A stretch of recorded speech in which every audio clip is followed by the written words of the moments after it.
I left her a very general short message telling her my thought.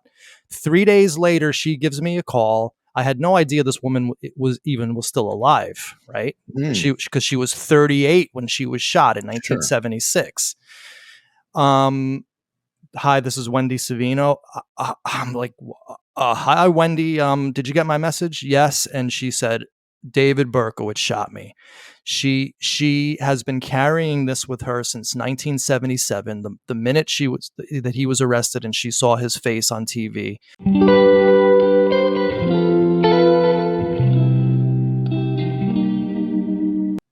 All right, we are live with the return of Manny Grossman, and Manny, I believe, has broken new ground, possibly in the Son of Sam case. I was shocked. Manny, you reached out to me. You said, hey, you know what? I think we've got another victim. Well, really? Well, it seems to be looking that way. And there's a lot of factors, of course, that go into this. And of course, thank you, Eric, for having me back on. And yeah, we really feel like we have potentially broken something that if it pans out, this could actually be true crime history.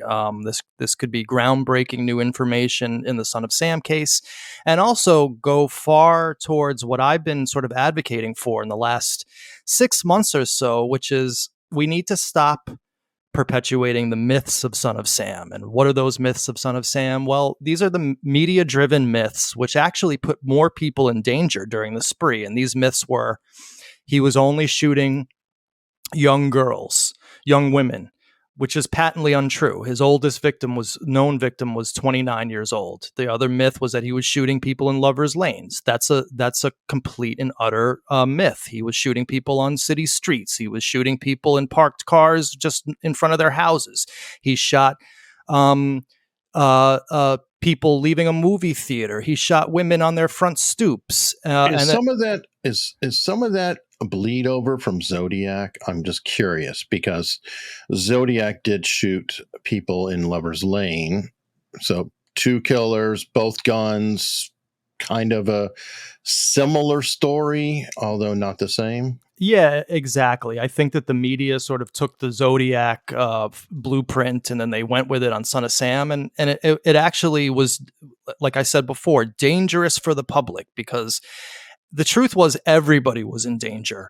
Berkowitz was shooting young. He was shooting old. He was shooting blonde. He was shooting brunette. He was shooting women. He was shooting men. He was shooting people on streets and cars. It didn't matter. It was the crime of opportunity. And the other potential myth, which we may be shattering with this Wendy Savino case, is also the myth of the 44. I truly believe, and I've been working exclusively with my research partner, former Yonkers detective Mike Lorenzo on this, who's an interesting case in himself. His father worked the Berkowitz crimes as a detective in Yonkers in 1977. So there's an interesting narrative arc that his son is now working with me on this case. And so the other myth is the myth of the 44, and we think that we've broken this story, which could show that Berkowitz was also using other guns as well. So basically, the slide that you're seeing here is: did Berkowitz have other victims? And this is a question that's never been asked before in the public domain about Son of Sam. The public has generally accepted 2 stories: the talking dog story, or the now completely debunked mythological fairy tale called Maury Terry's cult theory. And we've been working on this third way, and this third way has been an interesting journey because we're trying to deal with the reality of the man, David Berkowitz himself. And so about a year ago, Mike Lorenzo and I did this video called actually comparing Son of Sam to Zodiac, and then positing the theory that Mike Lorenzo believed at the time, and I wasn't yet sold on it, that Berkowitz had other victims.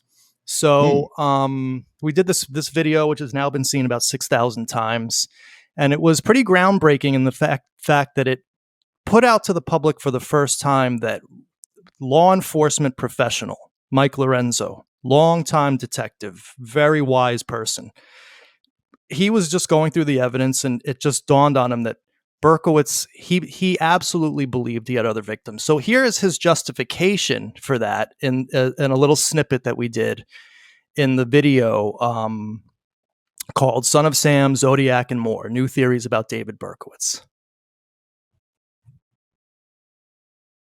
I told you this, and every cop who's watching this will laugh when I say this, because they'll know it. I heard this from an old cop, too. It's not something I invented, okay? If I catch you for one thing, the chances that that was your first crime that you ever committed, and you were so unlucky that I happened to catch you, are astronomical. Okay, if you're a burglar, if you're a thief, or whatever, like him. Berkowitz was a menace and never got caught for shit. It's going back to when he was a child. Going back to when he was a child. And most crimes do go unsolved, unfortunately. So I always say, yeah, I caught you for this one, but I know you did 30. Now, here's a couple of things which I want to broach that really stood out to me. Because the way he thinks and the way I read what he writes,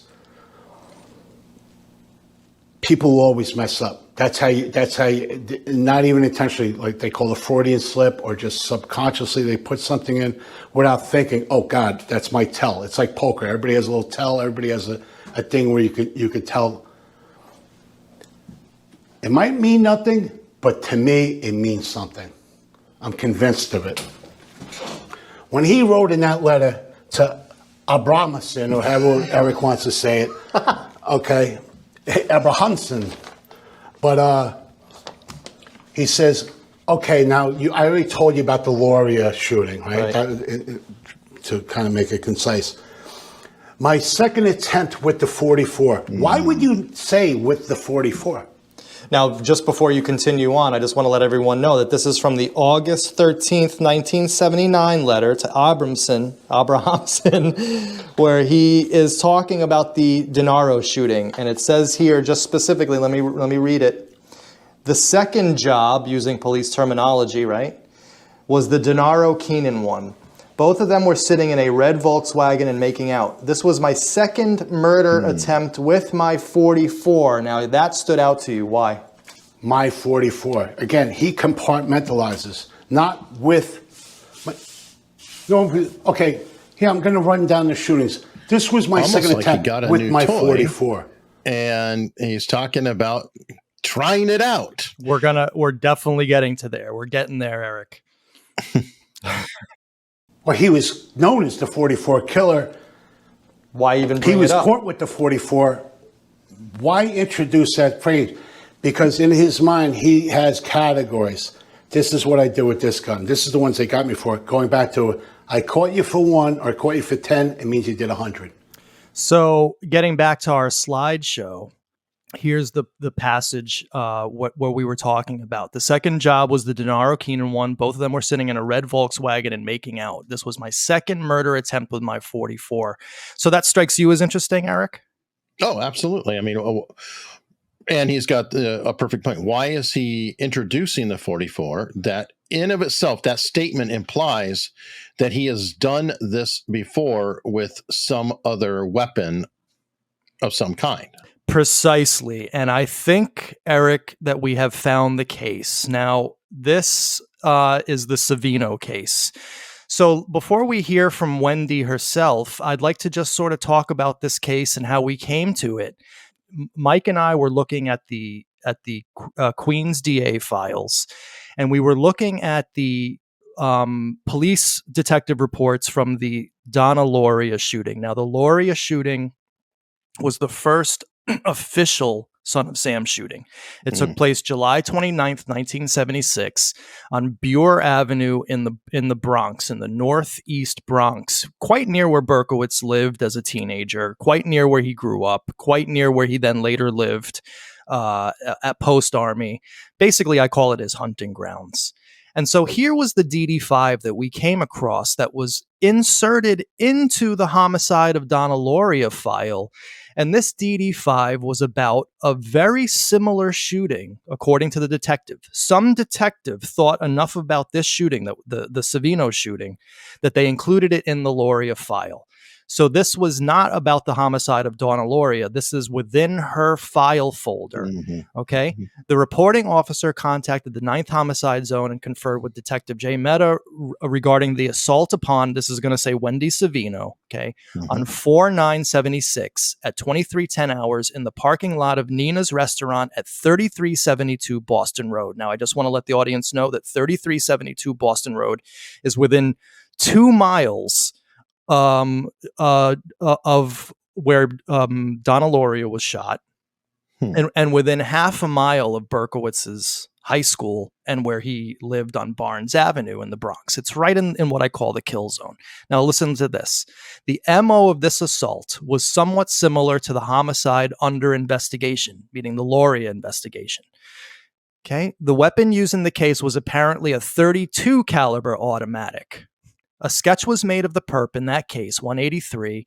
The perp is described as a male white in the 30s, 5'9", 160, curly black hair, sketch number 183 attached. Okay, now here is the sketch. Now, this didn't even give all of the descriptors that Wendy Savino actually gave in the hospital of her assailant, which we will hear her to say herself. So here's the sketch. Now, this is taking place 5 months before the Lauria shooting. This is the same exact description given in the Lauria shooting. And we'll get to that later. Okay. What happened in her case? So in her case, not Lauria, but this one. Okay, here it is. Wife of a Republican leader in Bronx shot and wounded by unknown man. So we don't have to go through this whole article. We'll just do the sort of the nut meat of it. So the wife of a Bronx Republican leader was in critical condition yesterday after being shot by an unknown assailant Friday night after she left a restaurant with her husband. The woman, Mrs. Brenda Wendy Savino, was shot at 11 p.m. outside Nina's restaurant, 3372 Boston Road in the Wakefield section. Her husband, Joseph Savino, who was a former city detective, had just driven off in another car. The police said that Mrs. Savino was able to supply a description of her assailant who had walked up to the car, smiled at her. This is going to become very important later on, and fired 5 shots at her at near point blank range. 3 of the bullets struck her in the face and chest. Now, this is a mistake. Wendy Savino was actually shot by all 5 bullets that made contact. Wow. Now, really quickly, before you go into this, this answers a question to me that makes me believe you may be onto something. And the reason is this. She was hit with a 32 and she lived. I think he upgraded his tool to be more effective next time around. I absolutely agree. And I was going to make the same exact point. He didn't have success with a smaller caliber. He upped the ante. And of course, we know that he was influenced by Taxi Driver. So when he saw the 44 in Taxi Driver, that was it. It was like a revelation to him. And it was New York, which he loves New York. He's from New York. You have a psycho in Taxi Driver with that gun. That would be a very happy pick. And then there's also Dirty Harry with it. So right. That gun was very much in the mindset, the most powerful handgun in the world. Correct. The 44, well, the Magnum, but the 44 Bulldog was no slouch either. Right. Now, we don't need to go into the rest of this article because we'll deal with some of the things that come up in it later on in the presentation. Mainly, the rest of this article goes into how they found a man dead a couple miles away later that night, and they identified him as a mob associate. So they thought that maybe he was involved. We'll get to that aspect in a little bit. Now, I think it now behooves us, and let me get this up here, to listen to Wendy herself tell us who she thinks shot her, and the description of the assailant. And Wendy, let's just get this out of the way before we start the interview in earnest. Who do you believe shot you that night in April? I know it was David Berkowitz, son of Sam. And now you had been saying for how long have you been telling the world that David Berkowitz shot you? Since 1976. Well, 77, excuse Since me. after the arrest. Although I saw him when he shot me in 1976, so I knew what he looked like. Right. So when he was arrested, Yes, I said, that's him. that was him. That's him. All right. So you've been saying this since 1977. And in fact, your son was telling us about how you actually, until fairly recently, were carrying in your purse. Still today. To this day. I carry that. I took it out of my purse to show you. So what are we seeing here? You're seeing my sketch of the man that shot me. And that's an image of him. It is exactly him, except he should have a slightly more heart-shaped face. Mm-hmm. That is a picture of him when he was caught, that was in the newspaper. And then finally, the description of the shooter. He had dark curly hair. Black hair. Yes, black hair. A widow's peak, Yeah. sideburns, blue eyes, little bit of a rounded nose, and a rosebud mouth, which sounds silly for a man. What does that mean? A rosebud mouth, it's a kind of like that and like that. Fuller lips. Full lips. Full lips, yeah. Yes. And he was smiling at me. Mm-hmm. So when we read this article and we read about the smiling aspect, that made the hairs on my neck stand up on end. Mike Lorenzo found this woman's number. I just cold called her out of the blue. I left her a very general short message telling her my thought. 3 days later, she gives me a call. I had no idea this woman was still alive, right? Because she was 38 when she was shot in 1976. Sure. Hi, this is Wendy Savino. I'm like, hi, Wendy. Did you get my message? Yes. And she said, David Berkowitz shot me. She has been carrying this with her since 1977. The minute that he was arrested and she saw his face on TV. In fact, she even said that she went to the Bronx DA and told them all about this, which they summarily ignored. And there's a whole story there that might involve politics. The Bronx DA was a Democrat. Her husband was a prominent Republican. Oh, I was wondering about that. And I was just thinking her case maybe, and I'm going to speculate here, okay? Mm-hmm. Mm-hmm. Because I'm not always going to put in that something is foul or wrong or whatever. Right. But if you recall, his conviction was very much at risk because they screwed up very badly with the search warrant and everything else. And he fortunately took it out of their hands by confessing. So they caught a break with that he just said, yeah, I did, and he pled guilty. But what if they did think that this was tied to him and they tucked it in their pocket just in case the worst happened and their case fell through on all the murders? Now you can say, oh, wait, hold that thought, David. We have this case here. Right. And I mean, rock solid witness who saw you. There's no corruption with search warrants or anything else because we've got a witness. We've got this. We've got that. Anyway, I could be wrong, but that would, to me, explain why they didn't pursue it further. It was to have it in their pocket should the other one fall apart. The other could even fallen apart on appeal. You never know. So having something on the side, I don't know. Maybe it was strategy. That's actually a great thought that I never thought of. I don't think any of us have thought about that. We just were kind of assuming like the police just were like, yo, we got our man. We're not gonna do anything else. He's pled guilty. We got our man. We got our conviction. Too many other crimes going on in New York City. We're in a fiscal crisis. We can't afford to extend this out. So let's just get him for what we got him on, and let's not upset the apple cart with anything else. Plus, this case also blew up the myth. Older woman, blonde, in a parking lot in a restaurant, just left her with her husband, shot with a .32. I wouldn't have even touched this case if it wasn't for the fact that this passage existed here that we're looking at. The police said that Mrs. Savino was able to supply a description of her assailant who had walked up to her car, smiled at her, and fired 5 point-blank shots, right? Because look at what Berkowitz wrote in his letters to his psychiatrist. People think that I look honest, but I'm not. I have an innocent face, but I'm not at all innocent. I must admit that I do love my face. I mean, I can fool anyone with it. It's above suspicion, so to speak. My face, my lips, and my blue eyes, remember she said the shooter had blue eyes, are like weapons, which I sometimes use to my own advantage. I don't consider my facial features handsome. To me, they're just innocent looking. They are. I was very aware of its usefulness during my crime spree.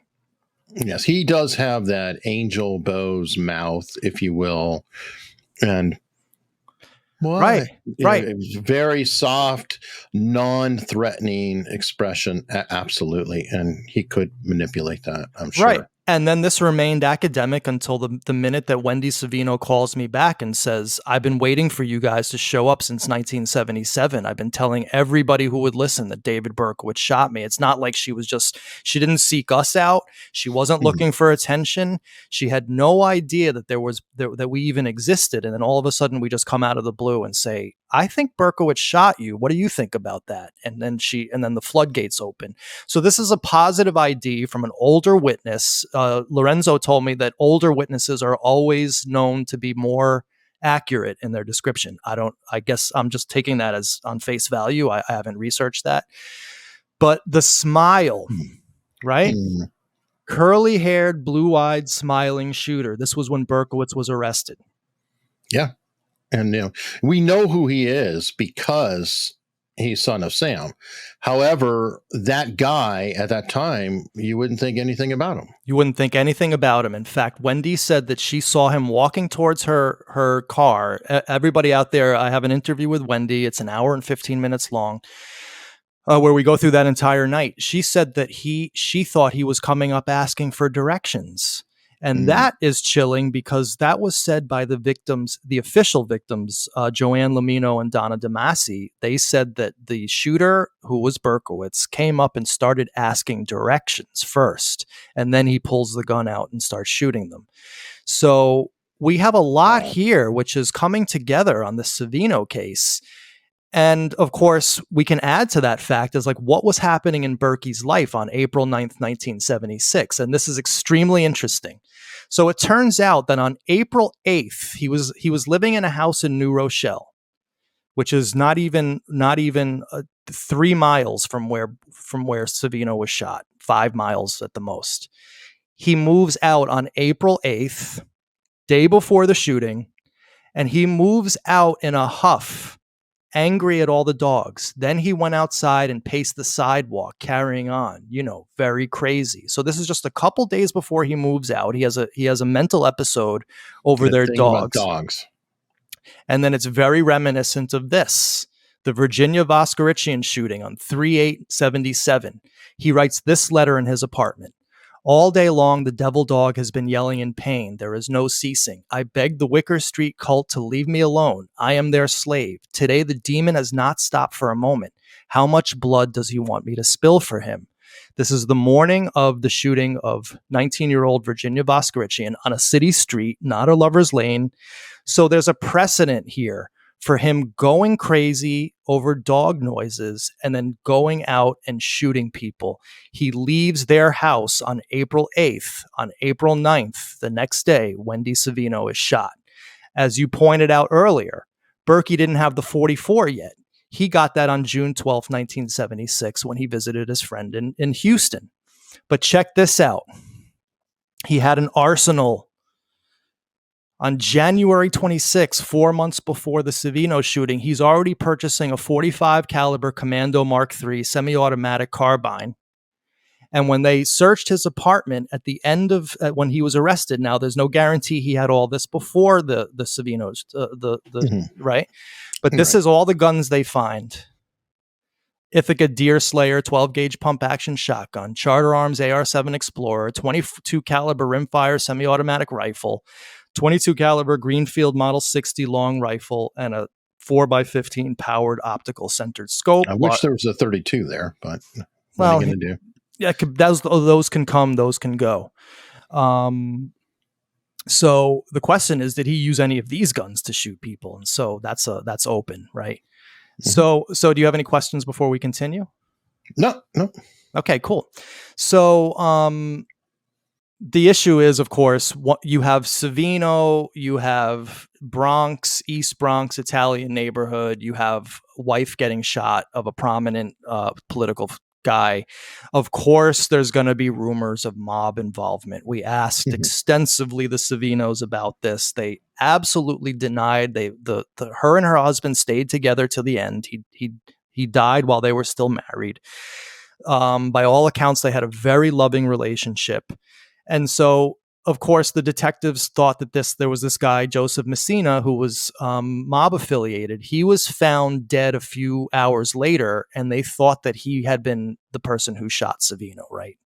So, but they quickly ruled it out. And here's a book called Hitmen. And this is so it talks about the Savino shooting and Messina, right? Wendy Savino, wife of Joe Savino, was leaving Nina's restaurant, but it said police initially thought Messina was the gunman at the Savino scene due to his general appearance, but Messina had a mustache, which the Savino gunman did not. And by the next day, the police had ruled out Messina. Okay, so then here you go. Here's the the ultimate nut meat of this whole thing. They're interviewing 100 people. They're interviewing not witness, because there were no eyewitnesses. They're interviewing people, 100 people they interview, and they come up with nothing. So this is one of the last articles to ever be written about it, and it's motive elusive in shooting. We're open to any possibility, detectives said. So this is all about the shooting and basically how they couldn't find anybody. They could not find a single person. And what's crazy is that this article, if you can then compare it to the Loria shooting, chatting in a car, a girl met by death, they're eerily similar. A man crept up to a double parked car in front of an apartment house and fired 4 shots. The assailant fled into the darkness without saying a word. Now, in the Savino case, she told us that he was laughing as he was shooting her. So it's eerily... Well, you don't have her living who can confirm that, though. So it's possible he could have been laughing. The same person, who knows? But she can't tell you. Correct. She passed away. Correct. Obviously. He wrote about this case, the Loria case, that he was transfixed by the event, that time slowed down as he was shooting, and that he saw all the glass shards in slow motion, and he was still actually pulling the trigger of an empty gun until he kind of came to and realized that he had to get out of there. So even though this isn't counted as a Son of Sam shooting, this article here about the Savino shooting could have been written about any of the Son of Sam cases. Motive elusive in shooting. And so, of course, then we get back to the sketch. It is really close. I mean, that to me is good enough to get people pulled in. Right, exactly. You have a positive ID by the victim, and she gave this this description in the hospital, and she said to us on our interview that he should have had been slightly more heart shaped, which is much more like Berkowitz, and she said that he should have had more of a hooked nose, which is much more like Berkowitz. In fairness, though, I do want to point out, because she is talking about this after the fact and after seeing a picture of Berkowitz, agree, she is adjusting in her mind to match. That doesn't mean that I don't think this could be him. I absolutely do, but I will take it with a grain of salt, her corrections, because I think that's after seeing Berkowitz's picture in real life, or Berkowitz in real life on video, that she's clarified or shaped it up. Yeah, valid point, and I'll take it, and we'll just say maybe not. We don't know. She insists that she told the guy right from the jump that he had that the guy got it wrong on the cheeks, but whatever. You do bring up a good point. Now, of course, here's the sketch compared to Berkowitz. This was pretty damn close. Pretty close. The wide nose, the nose matches, and of course, I did this comparison to the Donna Loria shooting. Now, this over here is Berkowitz. Berkowitz shot Donna Loria. This is the description and sketch of the Loria shooter. A picture of Berkowitz from 76 or when that sketch was made, from that time frame. No, but look at this is very interesting that you bring that up, because shorter hair, longer hair. Right. This is a few months later. This is July This is That's August. what I was looking for. Is if Yeah. there was a contemporary photo of him at that time, what There's did his hair look like? I was just curious. good point. There's none that I've ever seen of him in that time period. But this is definitely longer hair than this, which would make sense on the timeline. Now, look at the description. Male, white, 5'9", 160 pound, late 20s, curly dark hair, mod style, clean shaven. In Savino, it's male, white, 30s, 5'9", 160. Almost the exact same description. 5'9", 160, late 20s, curly hair. Now, we didn't get the blue eyes in the Loria sketch, but we did get the blue eyes in the Savino sketch. We also have Wendy Savino herself absolutely insisting that it was David Berkowitz. So here's just some more pictures of Berkowitz. I mean, you can kind of make out a little bit of a widow's peak here, sort of, kind of. But generally speaking, it's almost a dead ringer. With the longer hair, it kind of obscures the widow's peak. Correct, exactly. And just more pictures. You can see that. See how high that hairline is? As somebody with I'd say that my hairline's receding, but it's more like it ran away. I'm familiar with it, but you can see how it is receding up there. And if it was cut shorter, then it very much might look like that picture. Might look like this picture, exactly. And of course, I did this, which is a side-by-side comparison. And this is our last slide that we have for the presentation today. You tell me what you think, Eric. I mean, I'm curious for other people's opinions on this. Well, like I told you, I really do think you may be onto something. I'm always going to qualify things, though. Like I said, I think she was adjusting the photo to match in her mind. I still think it's very possible she did see him, but we tend to tighten up our story after the fact to make it clearer. I think it fits the profile which I had told you about in terms of escalation and things of that sort. I think I'm one of the first people who was asking you about that, whether he was, escalating, etc. And I kind of like the idea, or like is a terrible word to use, but I really think there's a distinct possibility if it is him and he did shoot her, the lack of success would force him to get a better tool for his deeds. And going from a 32 to a 44 is an absolute upgrade for stopping power, piercing power. He did shoot her in a vehicle, and that causes problems when you consider there's a windshield, other metal. You want to have a projectile that is strong enough to pierce the body of the vehicle, etc., because she did give police a sketch of him. So she is potentially a living witness. Right. He doesn't need a living witness. A living witness is a big problem for him. So that fits very well. I will never make an absolute accusation because you can't. I cannot be sure, but I would really encourage Mike Caparelli, for example, when he's talking to David Berkowitz, I would love to see if anyone would ask Berkowitz about her. I agree with that because he talks about being Christian and wanting forgiveness. Well, if you truly are of the faith, well, holding this in, if you're asked about it, is not a very Christian thing to do. And one would think that he would want closure on this one as well. And quite honestly, I think that there's more out there. I just think you don't have a death penalty in New York, right? No, but there's no statute of limitations on attempted murder in New York. Which is fine though. But what I'm saying is he's never getting out. Never getting out, right? There's no downside to one more. What's one more for him to acknowledge if he did it? It seems like that could be of benefit. I mean, maybe somebody will give him commissary money, or give him a reward for being honest. What have you? But I'm just saying that I don't see.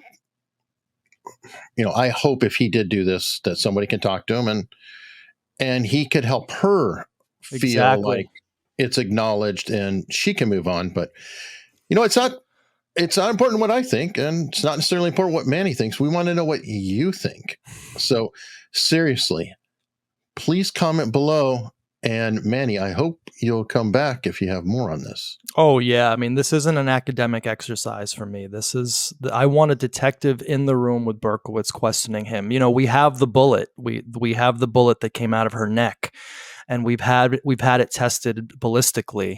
And we're keeping that information private to only give to a detective who's interested in speaking to this guy for corroborative purposes or whatever he may need it. There's no point in blabbing what caliber it was, but we do know what caliber it was.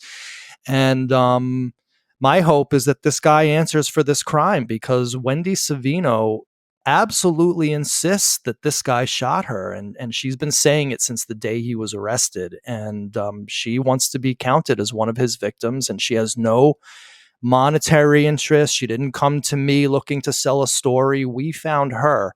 And of course, one of the exciting things about this case for me, if Berkowitz ever does confess to it, is the fact that it then changes the entire Son of Sam story. We can no longer talk about young girls with long brunette hair in lovers' lanes. We have to think about this guy as to what he truly was, which was a cold, calculating, methodical killer and a bad seed going back to the day he was born. And with that, Eric, I'll say thank you so much for having me on today for another great show. I really appreciate it. And hopefully word gets around about Wendy Savino. I thank you, Manny. And folks, there will be a link in the description to Manny's full interview with Wendy Savino. And I know you'll want to check that out.